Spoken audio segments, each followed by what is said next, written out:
ನೀವೇನಾದ್ರೂ ಬೈಕ್ ಓಡಿಸ್ತಾ ಇದ್ದೀರಾ? ನಿಮ್ಮ ಕಾರ್ನಲ್ಲಿ ನೀವು ಟ್ರಿಪ್ಗೆ ಹೊರಟಿದ್ದೀರಾ? ಹೆಚ್ಚಾಗಿ ನಾವು ಹೆಲ್ಮೆಟ್ ಹಾಕಿದ್ರೆ ಸಾಕು ಅಂತ ಭಾವಿಸ್ತೀವಿ. ಆದ್ರೆ ಇನ್ನು ಮುಂದೆ ಕೇವಲ ಹೆಲ್ಮೆಟ್ ಅಥವಾ ಸೀಟ್ ಬೆಲ್ಟ್ ಹಾಕಿದ್ರೆ ಸಾಲದು. ನಿಮ್ಮ ಕೈಯಲ್ಲಿ ಈ 3 ಡಾಕ್ಯುಮೆಂಟ್ಸ್ ಗಳು ಕಡ್ಡಾಯವಾಗಿ ಇರಲೇಬೇಕು. ಇಲ್ಲದಿದ್ರೆ ನೀವು ಬೃಹತ್ ದಂಡಕ್ಕೊಳಗಾಗಬಹುದು ಅಥವಾ ವಾಹನವನ್ನ ಪೊಲೀಸರು ಸೀಸ್ ಕೂಡ ಮಾಡಬಹುದು. ಕೊನೆಗೆ ನೀವು ಜೈಲನ್ನು ಕೂಡ ಸೇರಬಹುದು. ಬನ್ನಿ ಹಾಗಿದ್ರೆ ಆ 3 ಡಾಕ್ಯುಮೆಂಟ್ಸ್ ಗಳು ಯಾವುವು ಅಂತ ಈ ವಿಡಿಯೋದಲ್ಲಿ ನಿಮ್ಗೆ ತಿಳಿಸ್ಕೊಡ್ತೀವಿ.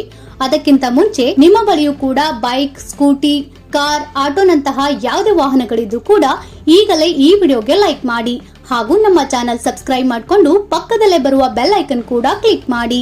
ಹೌದು, ನೀವು ಕಡ್ಡಾಯವಾಗಿ ಹೊಂದಿರಲೇಬೇಕಾದ ಡಾಕ್ಯುಮೆಂಟ್ಸ್ ಗಳಲ್ಲಿ ಮೊದಲನೇದಾಗಿ ಡ್ರೈವಿಂಗ್ ಲೈಸೆನ್ಸ್. ಮೊದಲನೇದಾಗಿ ಎಲ್ಲಕ್ಕಿಂತ ಮುಖ್ಯವಾದದ್ದು ಡ್ರೈವಿಂಗ್ ಲೈಸೆನ್ಸ್. ಇದು ನಿಮ್ಮ ಚಾಲನಾ ಹಕ್ಕನ್ನ ತೋರಿಸುವ ಅತ್ಯಂತ ಮೂಲಭೂತ ದಾಖಲೆಯಾಗಿದೆ. ಆದರೆ ಇದರಲ್ಲೂ ಕೆಲವೊಂದು ಮಹತ್ವದ ಅಂಶಗಳಿವೆ. ಲೈಸೆನ್ಸ್ ಎಕ್ಸ್ಪೈರಿ ಆಗಿರಬಾರದು. ಲರ್ನರ್ಸ್ ಲೈಸೆನ್ಸ್ ಇದ್ದರೂ ಕೂಡ ಹೆಚ್ಚು ಸಮಯ ತಲುಪಿದ್ರೆ ಅದು ಮಾನ್ಯವಾಗೋದಿಲ್ಲ. ನೀವು ಲೈಸೆನ್ಸ್ ನ ಕಾಪಿ ಕೊಂಡಿದ್ದರೂ ಸಹ ಅದು ಡಿಜಿ ಲಾಕರ್ ಅಥವಾ ಎಂ ಪರಿವಾಹನ್ ಆಪ್ ನಲ್ಲಿ ಇದ್ದಿದ್ದರೆ ಮಾತ್ರ ಅದು ಮಾನ್ಯವಾಗಿರುತ್ತದೆ. ಇನ್ನು ಪೊಲೀಸ್ನವರು ನಿಮಗೆ ಹಿಡಿದಾಗ ಪೇಪರ್ ಲೈಸೆನ್ಸ್ ಇಲ್ಲದೆ ಇರೋದ್ರಿಂದ ಹಲವು ಜನರಿಗೆ ದಂಡ ವಿಧಿಸಲಾಗುತ್ತೆ. ಇನ್ನು ಎರಡನೆಯದಾಗಿ ನೋಂದಣಿ ಪ್ರಮಾಣ ಪತ್ರ ಅಂದ್ರೆ ಆರ್ಸಿ, ರಿಜಿಸ್ಟ್ರೇಷನ್ ಸರ್ಟಿಫಿಕೇಟ್. ಇನ್ನೊಂದು ಕಡ್ಡಾಯ ದಾಖಲೆಯಾಗಿದೆ. ಅಂದರೆ ನೀವು ಖರೀದಿಸಿದ ಬೈಕ್, ಕಾರು ಸರ್ಕಾರದ ದಾಖಲೆ ಪಟ್ಟಿಯಲ್ಲಿ ನೋಂದಾಯಿತವಾಗಿದೆಯಾ ಎಂಬುದಕ್ಕೆ ಇದು ಪುರಾವೆಯಾಗಿದೆ. ನೀವು ಹೊಸ ವಾಹನ ಖರೀದಿಸಿದ್ರೆ ಶೋರೂಮ್ ನ ಆರ್ಸಿ ಇರುತ್ತೆ. ನೀವು ಓಲ್ಡ್ ವೆಹಿಕಲ್ ಅಂದ್ರೆ ಸೆಕೆಂಡ್ ಹ್ಯಾಂಡ್ ಖರೀದಿಸಿದ್ರೆ ಆರ್ಸಿ ಟ್ರಾನ್ಸ್ಫರ್ ಮಾಡಿಸಲೇಬೇಕು.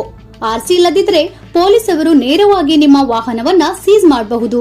ಇನ್ನು ಮೂರನೆಯದಾಗಿ ವಾಹನ ಇನ್ಸೂರೆನ್ಸ್ ಪ್ರಮಾಣ ಪತ್ರ ಅಂದ್ರೆ ವೆಹಿಕಲ್ ಇನ್ಸೂರೆನ್ಸ್ ಸರ್ಟಿಫಿಕೇಟ್. ಬಹುತೇಕ ಜನ ತಪ್ಪು ಮಾಡೋದು ಇನ್ಸೂರೆನ್ಸ್ ಡಾಕ್ಯುಮೆಂಟ್ ನಲ್ಲಿ. ಈ ದಿನಗಳಲ್ಲಿ ಎಲ್ಲಾ ವಾಹನಗಳಿಗೂ ಕನಿಷ್ಠ ಥರ್ಡ್ ಪಾರ್ಟಿ ಇನ್ಸೂರೆನ್ಸ್ ಕಡ್ಡಾಯವಾಗಿದೆ. ನಿಮ್ಮ ಇನ್ಸೂರೆನ್ಸ್ ಎಕ್ಸ್ಪೈರ್ ಆಗಿದ್ರೆ ಇದು ಮಾನ್ಯವಾಗೋದಿಲ್ಲ. ಅಪಘಾತವಾದಾಗ ಹಳೆಯ ಇನ್ಸೂರೆನ್ಸ್ ಇದ್ದರೆ ನೀವು ಕ್ಲೇಮ್ ಮಾಡೋಕೆ ಸಾಧ್ಯವಿಲ್ಲ. ಇನ್ಸೂರೆನ್ಸ್ ಇಲ್ಲದಿದ್ದರೆ ದಂಡ 2000 ದಿಂದ 4000 ರೂಪಾಯಿವರೆಗೆ ತೆರಬೇಕಾಗುತ್ತೆ. ಇದು ಕೂಡ ಡಿಜಿಟಲ್ ರೂಪದಲ್ಲಿ ಇದ್ದರೆ ಅದು ಮಾನ್ಯವಾಗಿದೆ. ಆದ್ರೆ ಮಾನ್ಯವಾದ ಡಿಜಿಟಲ್ ಆಪ್ ನಲ್ಲಿ ಮಾತ್ರ ಚಾಲ್ತಿಯಲ್ಲಿರಬೇಕು. ಇನ್ನು ಹಲವು ರಾಜ್ಯಗಳಲ್ಲಿ ಇನ್ನೊಂದು ದಾಖಲೆ ಕೂಡ ಕಡ್ಡಾಯವಾಗಿ ಕೇಳಲಾಗುತ್ತಿದೆ.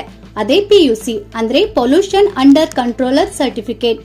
ನಿಮ್ಮ ವಾಹನದ ಎಂಜಿನ್ ಮಾಲಿನ್ಯ ಪ್ರಮಾಣವನ್ನ ನಿಯಂತ್ರಣದಲ್ಲಿರಿಸುತ್ತಿದೆಯೇ ಎಂಬುದಕ್ಕೆ ಇದು ಪುರಾವೆಯಾಗಿದೆ. ಪೆಟ್ರೋಲ್ ಬಂಕ್ಗಳಲ್ಲಿ ಅಥವಾ RTO ಬಳಿ ತಪಾಸಣೆ ಮಾಡಿಸಿ ಪಡೆಯಬಹುದಾಗಿದೆ.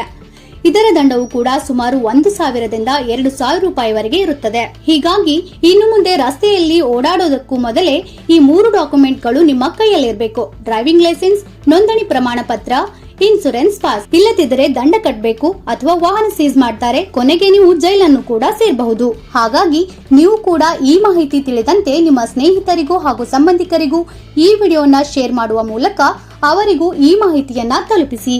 ಹಾಗಾಗಿ ಈ ವಿಡಿಯೋ ನಿಮಗೆ ಇಷ್ಟ ಆಗಿದ್ರೆ ಲೈಕ್ ಮಾಡಿ ಹಾಗೂ ಇನ್ನೂ ಹೆಚ್ಚಿನ ಮಾಹಿತಿ ಮತ್ತು ವಿಡಿಯೋಗಳಿಗಾಗಿ ತಪ್ಪದೆ ನಮ್ಮ ಚಾನೆಲ್ ಸಬ್ಸ್ಕ್ರೈಬ್ ಮಾಡ್ಕೊಳ್ಳಿ. Thank you for watching.